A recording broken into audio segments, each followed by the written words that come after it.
Good morning everyone. This is lesson 20. Present statement second. आता describing person.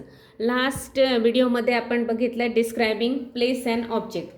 तर हे पण स्टेटमेंट्सच आहेत, पण याच्यामुळे आपल्याला पर्सन डिस्क्राईब करता येतात.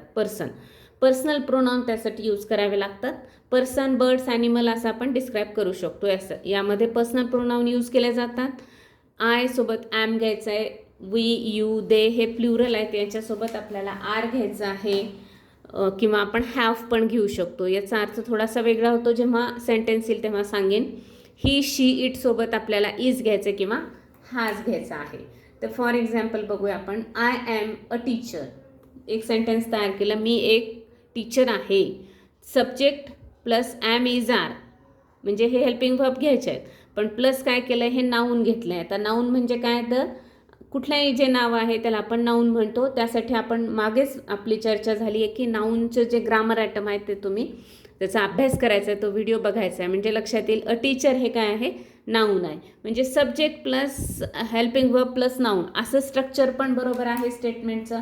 किंवा मी असं म्हणलं, I am tall, I am brave, तर subject plus am is are plus adjective. कारण tall, brave, honest, silent, I am fit, I am true, तर हे सगळे जे शब्द आहेत हे सगळे शब्द ॲडजेक्टिव्ह आहेत. म्हणजे एकतर त्याच्यामध्ये नाऊन घेऊन आपण स्टेटमेंट तयार करू शकतो किंवा ॲडजेक्टिव्ह घेऊन. याचा अर्थ काय होतो, मी एक टीचर आहे, मी टॉल आहे, किंवा मी सिन्सिअर आहे, I am sincere, I am busy, मी बिझी आहे, आय एम हॅपी, मी आनंदी आहे. तर या पद्धतीने हे पर्सनचं डिस्क्रिप्शन झालं. हे आय म्हणजे हे माझं स्वतःचं, म्हणून हे दोन वाक्य एक्झाम्पल म्हणून घेतलेले आहेत.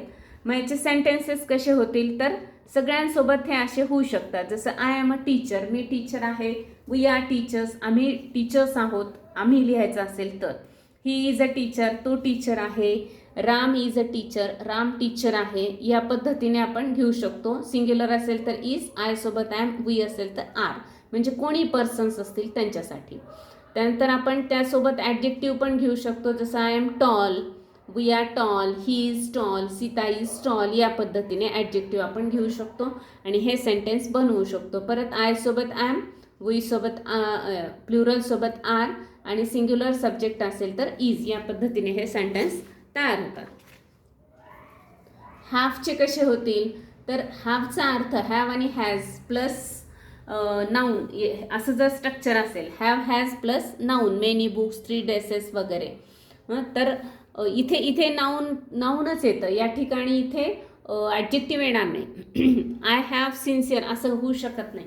I have many books, I have 3 dresses, she has 3 dresses, Ram has a bicycle, I have a mobile, Sita has a sister, किंवा सीता हॅज 2 ब्रदर्स. या पद्धतीने म्हणजे इथे नाऊनच येणार आहे. आणि याचा अर्थ होतो, हॅव हॅजचा अर्थ होतो माझ्याजवळ आहे, राम जवळ एक बायसिकल आहे, सीताला एक बहीण आहे, तिच्याजवळ 3 ड्रेसेस आहेत, माझ्याजवळ खूप पुस्तके आहेत. या पद्धतीने माझ्याजवळ, तिच्याजवळ असं या हॅव आणि हॅज प्लस नाऊन असं त्याचा स्ट्रक्चरचा अर्थ होतो. मग आता एका पर्सनला आपल्याला डिस्क्राईब करायचं आहे, तर मी एक या ठिकाणी एक्झाम्पल दिलेलं आहे. एखाद्या पर्सनला डिस्क्राईब करायचं आहे. This is my friend Sita, Sita is a teacher. ही माझी एक मैत्रीण आहे, तिचं नाव सीता, किंवा ही माझी मैत्रीण, तिचे नाव Sita. Sita is a teacher, Sita teacher आहे. शी इज क्लेव्हर, ती हुशार आहे. शी इज सिन्सिअर, ती सिन्सिअर आहे. She has a library of books, तिच्याजवळ बुक्सची लायब्ररी आहे. She is popular in students, ती विद्यार्थी प्रिय आहे किंवा ती विद्यार्थ्यांमध्ये लोकप्रिय आहे. She is tall, beautiful and strong. She has curly hair and blue eyes, तिचे हेअर कर्ली आणि आईज ब्लू आहेत.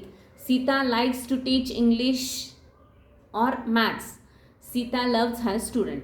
आता इथं हे 2 वाक्य ना थोडेसे वेगळे झालेत. म्हणजे हे स्टेटमेंट्स, हे पण स्टेटमेंट आहेत, पण हे टेन्समधले वाक्य झाले. S+V1, Sita likes, Sita loves, Sita gives, Sita teaches.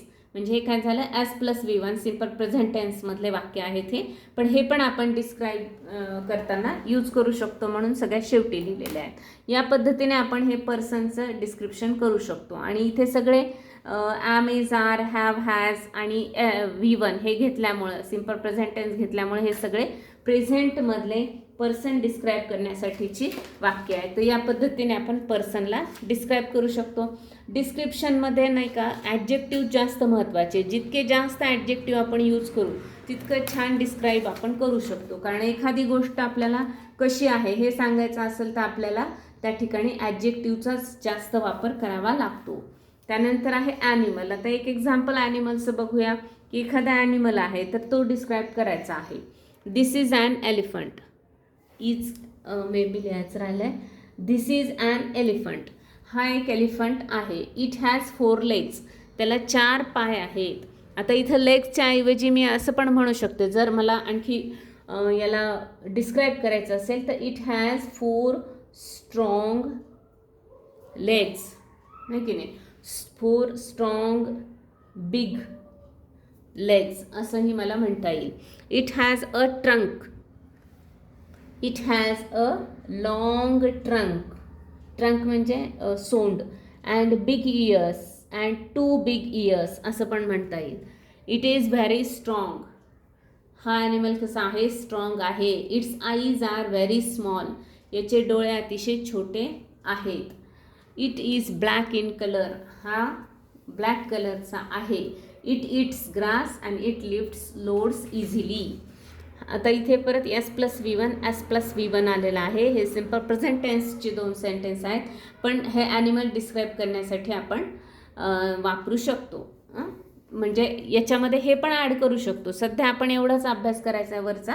हे 2 सेंटेन्स जर जमले तर लिहायचे आहेत, पण हे झालेले आहेत आपल्या S+V1चे, त्यामुळे आपण लिहिले तरी चालते. तर या पद्धतीने आपण पर्सन आणि ॲनिमल, बर्ड असं पण डिस्क्राईब करू शकतो. जर तो ॲनिमल आपल्या ओळखीचा असेल, जवळचा असेल, त्याच्याविषयी जास्त लिहिता येत असेल तर आपण आता याच्यात काही इन्फॉर्मेशन ॲड करू शकतो. हे मी फॉर एक्झाम्पल केल्यामुळं एवढेच 7 सेंटेन्सेस लिहिलेले आहेत.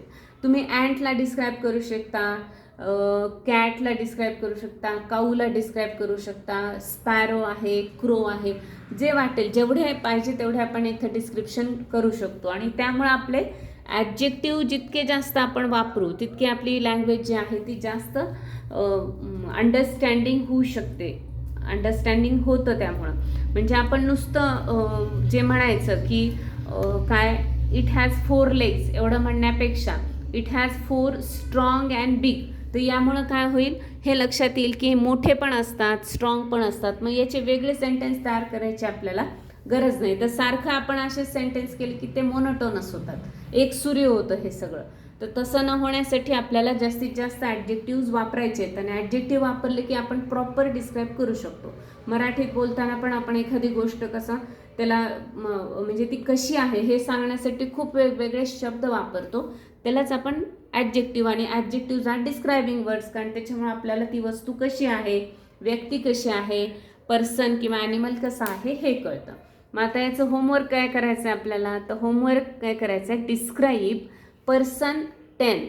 पर्सनचं डिस्क्रिप्शन करायचं, पण किती पर्सनचं, 10 पर्सन. कोणी घ्या, फ्रेंड्स घ्या, टीचर घ्या, रिलेटिव्स घ्या, पॅरेंट्स घ्या, ब्रदर्स अँड सिस्टर्स हे घेऊ शकतो आपण, असे सगळे मिळून 10. मग तुम्ही त्यांचं ॲपिरन्समध्ये पण ॲड करू शकता की त्यांचा ॲपिरन्स कसा आहे, हेअर कसे आहे, जसं की फिजिकल ॲपिअरन्स, असं पण त्यांचं नेचर कसं आहे हे पण सांगू शकता, ट्रेट्स कसे आहेत हे सांगू शकता त्यांचे, म्हणजे किंवा स्वभाव वैशिष्ट्य जे आहेत ते पण सांगू शकता, ते कसे आहेत, काइंड, त्यानंतर बिग हार्टेड, या पद्धतीने. आणि ॲनिमल पण घ्यायचे आहेत 10. मग त्यामध्ये आपण वाईल्ड ॲनिमल, पेट ॲनिमल्स असे दोन्ही ॲनिमल्सचा उपयोग करू शकतो. हे यापेक्षा जास्त केलं तरी चालेल, कारण जितके जास्त डिस्क्रिप्शन आपण लिहू तितके जास्त आपण ॲडजेक्टिव्ह यूज करू. आणि त्यासाठी अक्षरशः ॲडजेक्टिव्हची लिस्ट समोर ठेवायची आहे आणि ते ॲडजेक्टिव्ह कंपल्सरीली यूज करण्याचा प्रयत्न करायचा. त्यामुळं वेगळं तुम्हाला व्होकॅब्लरी पाठ करण्याची गरज नाही. जितका जास्त वापर होईल शब्दांचा तेवढे ते वापर तेवढे नेहमी ते वापरण्यात येतात. किंवा प्रॉपरली वापरले पण प्रॉपर यूज होतो त्याचा आपल्या कॉन्व्हर्सेशनमध्ये. त्यामुळे आपल्याला जास्तीत जास्त चांगले स्टँडर्ड वर्ड्स यूज करण्यासाठी प्रॅक्टिस करायची आहे. त्यामुळे हे जरी 10 दिले असेल तर तुम्ही 20-20सुद्धा या ठिकाणी डिस्क्राईब करू शकता. थँक्यू. भेटूया आपण नेक्स्ट व्हिडिओमध्ये.